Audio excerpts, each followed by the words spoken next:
ಎಲ್ಲರಿಗೂ ನಮಸ್ಕಾರ. ಇಂದಿನ ವಿಷಯ ಭ್ರಷ್ಟ ಅಧಿಕಾರಿಗಳು ಒಂದು ಚಿಂತನೆ. 15/10/25 ಪ್ರಜಾವಾಣಿಯಲ್ಲಿ ಅಧಿಕಾರಿಗಳ ಬಳಿ ಕೋಟಿ ಕೋಟಿ ಆಸ್ತಿ ಎಂಬ ಬರಹದಲ್ಲಿ ಆದಾಯಕ್ಕೂ ಮೀರಿ ಆಸ್ತಿ ಗಳಿಸಿರುವವರ ಕೊಟ್ಟಿದ್ದಾರೆ. ಲೋಕಾಯುಕ್ತ ಪೊಲೀಸರು ಇವರ ಮನೆಗಳ ಮೇಲೆ ದಾಳಿ ಮಾಡಿ ಆಸ್ತಿಯ ವಿವರ ಕೊಟ್ಟಿರುವುದು ಸರಿಯಷ್ಟೇ. ಅವರಿಗೆ ವಹಿಸಿದ ಕರ್ತವ್ಯವನ್ನು ನಿಷ್ಠೆಯಿಂದ ಮಾಡಿರುತ್ತಾರೆ. ಇದು ವಿಶೇಷ ಅನ್ನಿಸುವುದಿಲ್ಲ. ಕಾರಣ, ಈ ರೀತಿಯ ವಿವರಗಳನ್ನು ಅಲ್ಲಲ್ಲಿ ಓದಿರುತ್ತೇವೆ. ಸಾಮಾನ್ಯ ಸುದ್ದಿಯಂತೆ ಓದಿ ಮರೆತು ಬಿಡುತ್ತೇವೆ.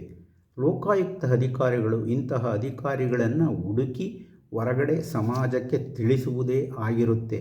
ವರದಿ ಸರ್ಕಾರಕ್ಕೆ ಹೋಗುತ್ತದೆ. ಸರ್ಕಾರ ಏನು ಮಾಡುತ್ತದೆ ಅಂತ ತಿಳಿಯುವುದಿಲ್ಲ. ಅವರನ್ನು ಕೆಲಸದಿಂದ ಸಸ್ಪೆಂಡ್ ಮಾಡ್ತಾರಾ, ವರ್ಗಾವಣೆ ಮಾಡ್ತಾರಾ, ಸಂಗ್ರಹಿಸಿದ ಹಣವನ್ನು ಮುಟ್ಟುಗೋಲು ಹಾಕಿಕೊಳ್ಳುತ್ತಾರಾ, ಇದು ಸಾಮಾನ್ಯನಿಗೆ ಗೊತ್ತಾಗುವುದಿಲ್ಲ. ಇದರಿಂದ ಯಾರಿಗೆ ಏನು ಲಾಭ ಅಂತ ತಿಳಿಯುವುದಿಲ್ಲ. ಲೋಕಾಯುಕ್ತ ಅನ್ನುವ ಒಂದು ಸಂಸ್ಥೆ ಇದೆ. ನಾವು ಎಚ್ಚರಿಕೆಯಿಂದ ಇರಬೇಕೆಂದು ಯಾವ ಅಧಿಕಾರಿಗಳಿಗೂ ಅನ್ವಯಿಸುವುದಿಲ್ಲ. ಕಾರಣ, ಕಡತಗಳು ಸರ್ಕಾರದಲ್ಲಿ ಹಾಗೆಯೇ ಉಳಿಯುತ್ತೆ. ಲೋಕಾಯುಕ್ತ ಸಂಸ್ಥೆಗೆ ಸರ್ಕಾರ ಕೊಡುವ ಗೌರವ ಇದೇನು?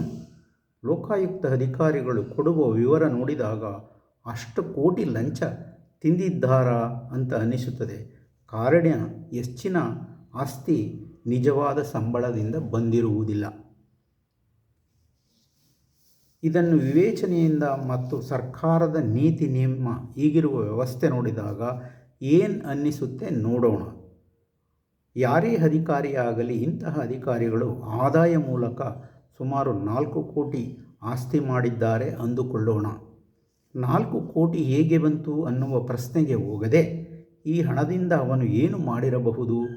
ಖರ್ಚು ಮೊದಲೇ ಮಾಡಿರಬಹುದಾ ಅಥವಾ ಮುಂದೆ ಮಾಡಲು ಸಂಗ್ರಹ ಮಾಡಿಕೊಂಡಿರಬಹುದಾ? ಒಬ್ಬ ಅಧಿಕಾರಿ ಕೆನೆಬರಿತ ಉದ್ಯೋಗ ಗಿಟ್ಟಿಸಿಕೊಳ್ಳಲು ಎಷ್ಟು ಖರ್ಚು ಮಾಡಿರಬಹುದು? 1-2 ಕೋಟಿ. ವರ್ಗವಾದಾಗ ಅದೇ ರೀತಿ ಉದ್ಯೋಗವನ್ನು ಗಿಟ್ಟಿಸಲು ಆ ಸ್ಥಳದಲ್ಲಿ ಉಳಿಯಲು ಸುಮಾರು 1 ಕೋಟಿ ಬೇಕಿರಬಹುದು. ತನ್ನ ಸ್ವಂತಕ್ಕೆ 1 ಕೋಟಿ ಉಳಿಸಿಕೊಂಡಿರಬಹುದು. ಈ ವ್ಯವಸ್ಥೆ ಅಂತ ಇದನ್ನು ಯಾರೂ ಒಪ್ಪಿಕೊಳ್ಳುವುದಿಲ್ಲ. ಸಾಕ್ಷಿ ಕೇಳುತ್ತಾರೆ. ಸಾಕ್ಷಿಯನ್ನು ಕೊಡೋಕ್ಕಾಗುತ್ತಾ? ವ್ಯವಸ್ಥೆ ಸರಿ ಇಲ್ಲದಿದ್ದ ಮೇಲೆ ಏನು ಮಾಡುವುದು? ಯಾರು ಕಡಿವಾಣ ಹಾಕುವವರು? ಮೇಲಿನ ಲೆಕ್ಕಾಚಾರ ನೋಡಿದರೆ 4 ಕೋಟಿ ಲಂಚ ಸಂಗ್ರಹಿಸಿರಬಹುದು. ಆದರೆ ಆ ವ್ಯಕ್ತಿಗೆ ಉಳಿಯುವುದು 1 ಕೋಟಿ ಮಾತ್ರ.